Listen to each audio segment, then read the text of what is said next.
Wake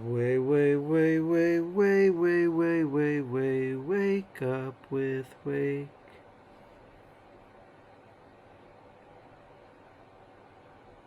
Them. It's my hope that on this channel you will learn how to protect yourself from narcissistic relationships, protect yourself in narcissistic relationships, and perhaps heal from them or avoid them in the first place.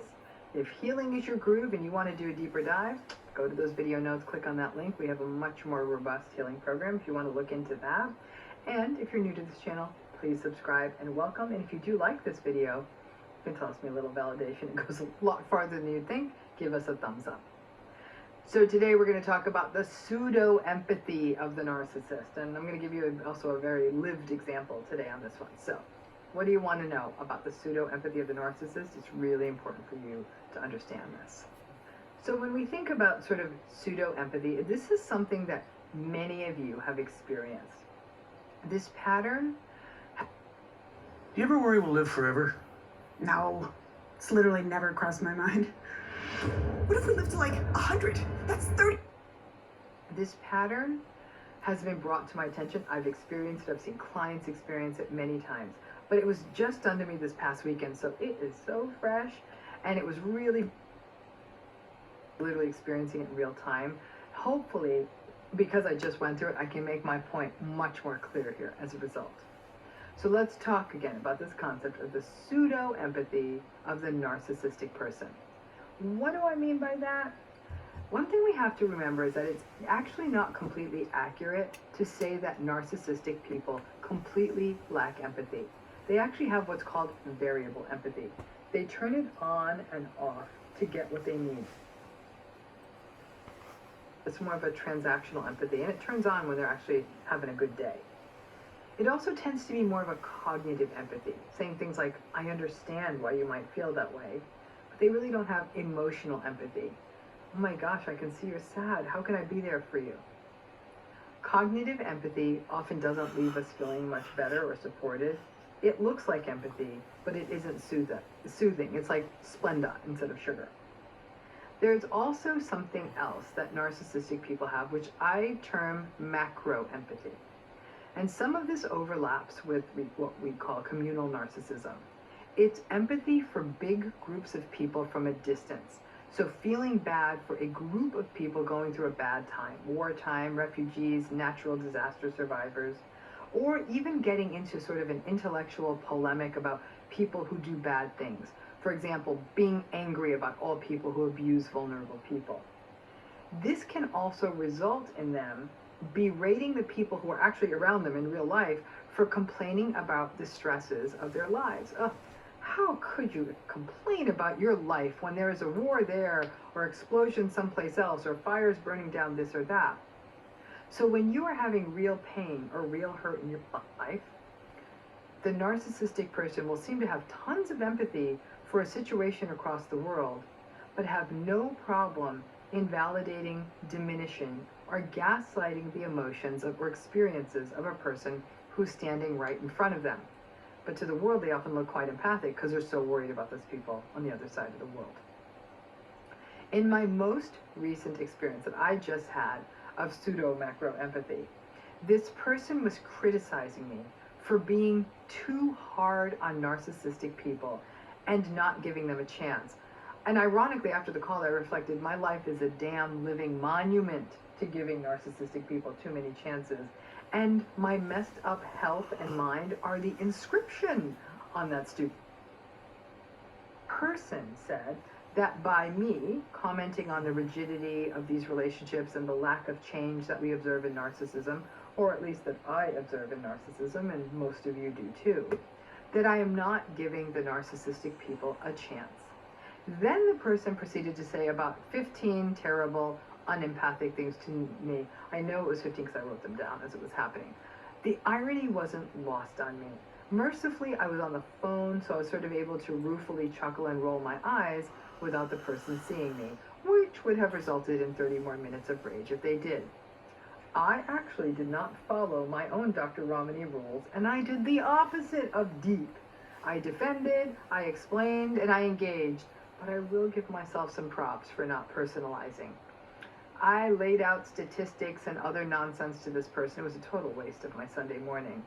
And while in this case, my providing evidence actually did shut this person down, the conversation really made me reflect on this sort of moralistic empathy that this person had for all of the narcissistic people out there. The absence of empathy this person had for me, a person to whom they're very close to. After the conversation, I felt invalidated, tired, wrung out, and as most survivors of narcissistic abuse do, I fell into that thinking of, what if this person's right? What if I am some kind of monster for pointing out these patterns and not being nicer to narcissistic people? Maybe I should be an enabler.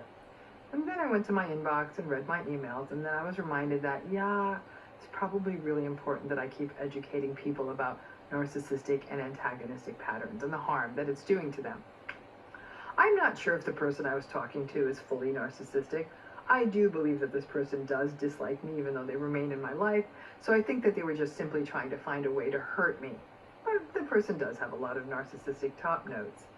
And I gotta say, this pattern of pseudo-macro empathy is one that cuts across narcissistic people.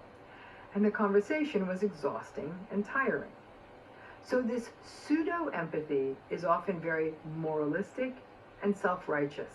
And it becomes a tool to minimize one person's experience, the person who's right in front of you, by weaponizing empathy. Weaponizing empathy is kind of awful, right? It's like weaponizing a cute teddy bear.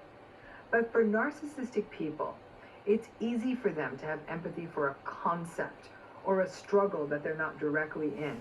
And since other people only serve as tools for emotional regulation for them, they can use this pseudo-empathy for a reason to bash the other people around them across the head and then feel better about themselves because, well, they're only caring about those people who are so far away.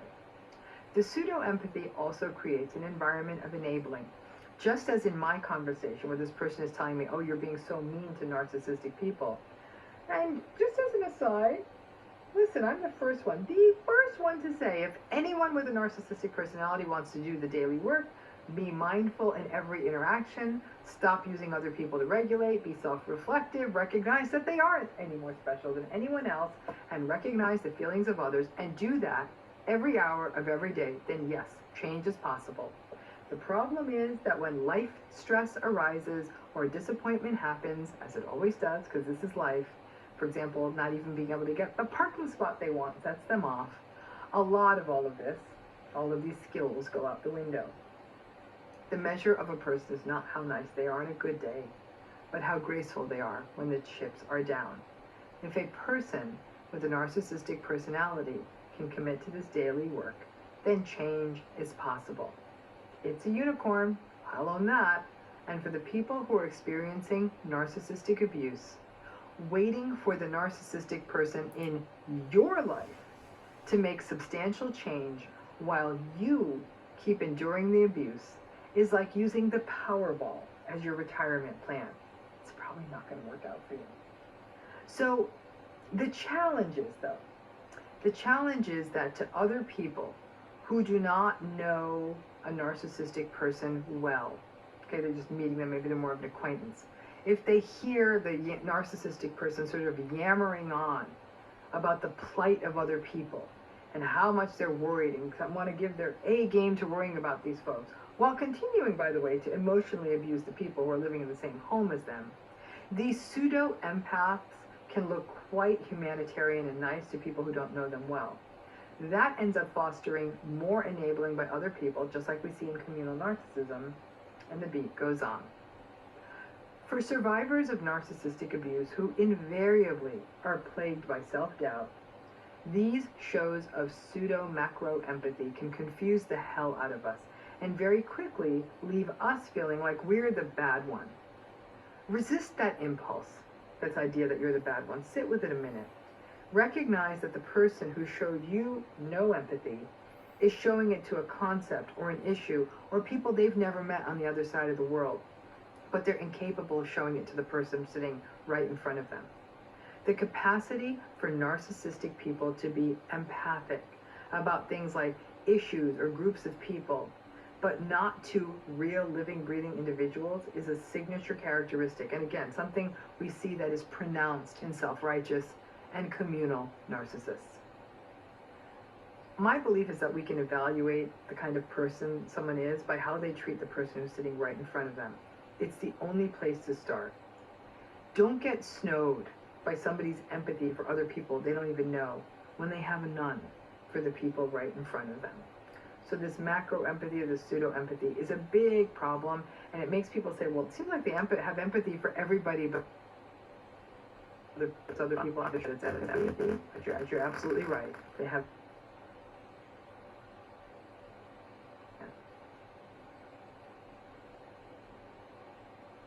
Hi, Mark Barnett, Sandy Hook Promise here. When the gunman shot his way into Sandy Hook Elementary School on December 14th, 2012,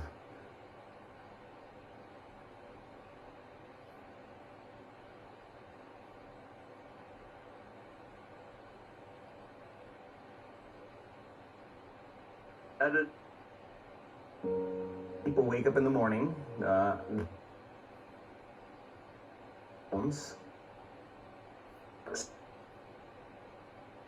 each one of those memories are connected to people and things at certain times. They start their day, they're already thinking in the past. Each one of those memories has an emotion.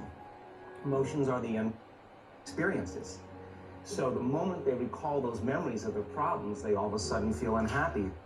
Begin to think about their problems. Those problems are certain.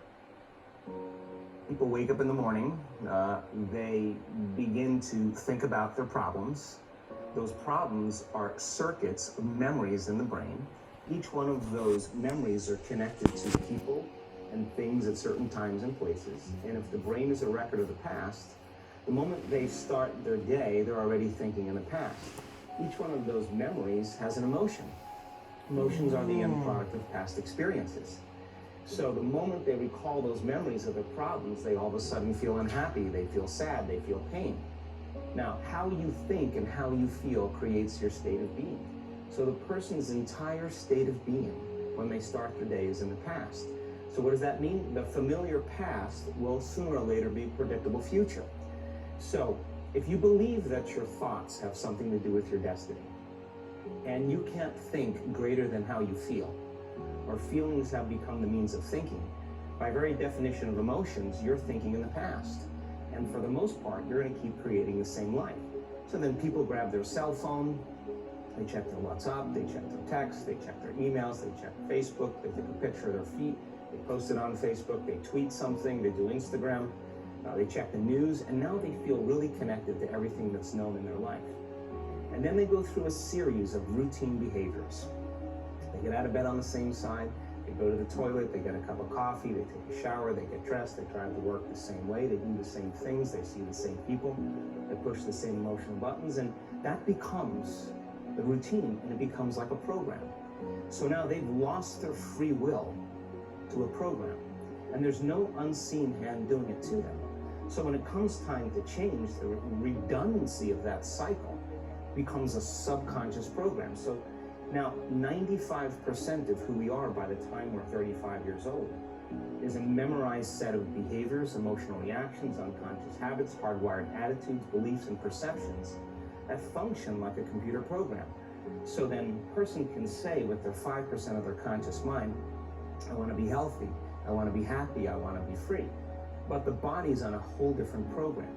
So then how do you begin to make those changes? Well, you have to get beyond the analytical mind, because what separates the conscious mind from the subconscious mind is the analytical mind. And that's where meditation comes in, because you can teach people through practice how to change their brainwaves, slow them down. And when they do that properly, they do enter the operating system where they can begin to make some really important changes. So most people then wait for crisis or trauma or disease or diagnosis. They wait for loss, some tragedy to make up their mind to change. And my message is, why wait? And you can learn and change in a state of pain and suffering, or you can learn and change in a state of joy and inspiration. And I think right now, the cool thing is that people are waking up. Most people spend 70% of their life living in survival and living in stress. So they're They're always anticipating the worst case scenario based on a past experience. And they're literally, out of the infinite potentials in the quantum field, they're selecting the worst possible outcome, and they're beginning to emotionally embrace it with fear. And they're conditioning their body into a state of fear. Do that enough times, body has a panic attack without you. You can't even predict it because it's programmed subconsciously. So people become addicted to the rush of those emotions, and they use the problems and conditions in their life to reaffirm their limitation, so at least they can feel something. So now when it comes time to change, you say to the person, why are you this way? Well, every time they recall the event, they're producing the same chemistry in the brain and body as if the event is occurring, firing and wiring the same circuits and sending the same emotional signature to the body. Well, what's the relevance behind that? Well, your body is your unconscious mind. In a sense, if you're sitting down and you start thinking about some future worst case scenario that you're conjuring up in your mind, and you begin to feel the emotion of that event, your body doesn't know the difference between the event that's taking place in your world, outer world, and what you're creating by emotion or thought alone. So most people then, they're constantly reaffirming their emotional states. So when it comes time to give up that emotion, they can say, I really want to do it. But really the body is stronger than the mind because it's been conditioned that way. So the servant now has become the master. And the person all of a sudden, once they step into that unknown, they'd rather feel guilt and suffering because at least they can predict it. Being in the unknown is a scary place for most people because the unknown is uncertain. And when people say to me, well, I can't predict my future, I'm in the unknown. And I always say the best way to predict your future is to create it. Not from the known, but from the unknown. What thoughts do you want to fire and wire in your brain? What behaviors do you want to demonstrate in one day? The act of rehearsing them mentally, closing your eyes, and rehearsing the action. The rehearsing the reaction of what you want? Or the action of what you want. By closing your eyes and mentally rehearsing some action. If you're truly present, the brain does not know the difference between what you're imaging and what you're experiencing in 3D world. So then you begin to install the neurological hardware in your brain to look like the event has already occurred. Now, your brain is no longer a record of the past. Now it's a map to the future. And if you keep doing it, priming it that way, the hardware becomes a software program. And who knows, you just may start acting like a happy person. And then I think the hardest part is to teach our body emotionally what the future will feel like ahead of the actual experience. So what does that mean? You can't wait for your success to feel empowered. You can't wait for your wealth to feel abundant. You can't wait for your new relationship to feel love, or your healing to feel whole. I mean, that's the old model of reality of cause and effect, waiting for something outside of us to change how we feel inside of us. And when we feel better inside of us, we pay attention to whoever or whatever caused it. But what that means then is that from the Newtonian world, is that most people spend their whole life living in lack, waiting for something to change out there. What do you mean the Newtonian world? The Newtonian world is all about the predictable. It's all about predicting the future. But the quantum model of reality is about causing an effect. The moment you start feeling abundant and worthy, you are generating wealth. The moment you're empowered and feel it, you're beginning to step towards your success. The moment you start feeling whole, your healing begins. And when you love yourself and you love all of life, you'll create an equal. And now you're causing an effect. And I think that's the difference between living as a victim in your world, saying, I am this way because of this person or that thing or this experience. They made me think and feel this way. When you switch that around, you become a creator of your world, and you start saying, my thinking and my feeling is changing an outcome in my life. And now that's a whole different game, and we start believing more that we're creators of reality.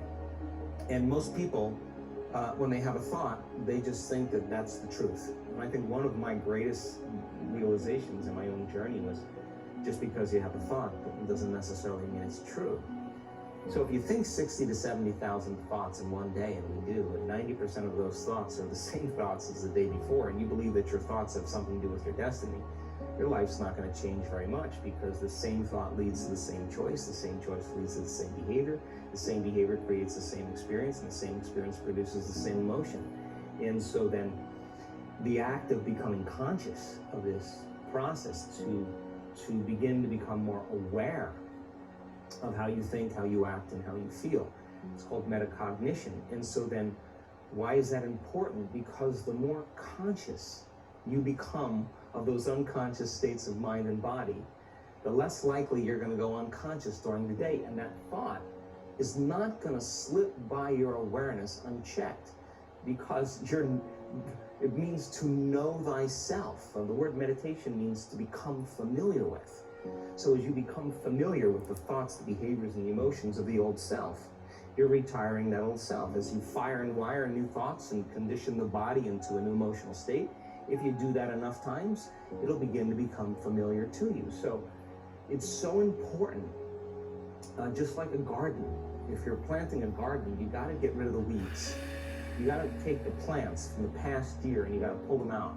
The rocks that sift to the top, that are like our emotional blocks, they have to be removed. The soil has to be tenderized and broken down. We have to make room to plant a new garden. So primarily, we learn the most about ourselves and others when we're uncomfortable. Because the moment you move into that uncomfortable state, normally a program jumps in. When that program jumps in, it's because the person doesn't want to be in the present moment and engage it consciously. If you're not being defined by a vision of the future, then you're left with the old memories of the past, and you will be predictable in your life. And if you wake up in the morning and you're not being defined by a vision of the future, as you see the same people and you go to the same places and you do the exact same thing at the exact same time, it's no longer that your personality is creating your personal reality. Now your personal reality is affecting or creating your personality. Your environment is really controlling how you think and feel unconsciously. Because every person, everything, every place, every experience has a neurological network in your brain.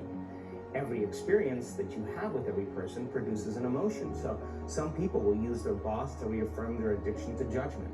They'll use their enemy to reaffirm their addiction to hatred. They'll use their friends to reaffirm their addiction to suffering. So now they need the outer world to feel something. So to change them is to be greater than your environment, to be greater than the conditions in your world. And the environment is that seductive. So then, why is meditation the tool? Well, let's sit down, let's close our eyes. Let's disconnect from your outer environment. So if you're seeing less things, there's less stimulation going to your brain. If you're playing soft music or you have earplugs in, less sensory information coming to your brain, so you're disconnecting from your environment. If you can sit your body down and tell it to stay like an animal, stay right here, I'm going to feed you when we're done. You can get up and check your emails, you can do all your texts, but right now, you're going to sit there and obey me. So then, when you do that properly, and you're not eating anything or smelling anything or tasting anything, you're not up experiencing and feeling anything, you would have to agree with me that you're being defined by a thought, right? So when the body wants to go back to its emotional past, you become aware that your attention is on that emotion, and where you place your attention is where you place your energy. You're siphoning your energy out of the present moment into the past, and you become aware of that. And you settle your body back down in the present moment, because it's saying, well, it's 8 o'clock. You normally get upset because you're in traffic around this time. And here you are sitting, and we're used to feeling anger, and you're off schedule. Oh, it's 11 o'clock, and you usually check your emails and judge everybody. Well, your body's looking for that predictable chemical state. Every time you become aware that you're doing that, and your body is craving those emotions, and you settle it back down into the present moment, you're telling the body, it's no longer the mind, that you're the mind. And now your will is getting greater than the program. And if you keep doing this over and over again, over and over again, over and over again, just like training a stallion or a dog, it's just going to say, I'm going to sit. And the moment that happens, and the body's no longer the mind, when it finally surrenders, there's a liberation of energy. We go from particle to wave, from matter to energy. And we free ourselves from the chains of those emotions that keep us in the familiar past. And we've seen this thousands of times. In fact, we can actually predict it now in the brain scan.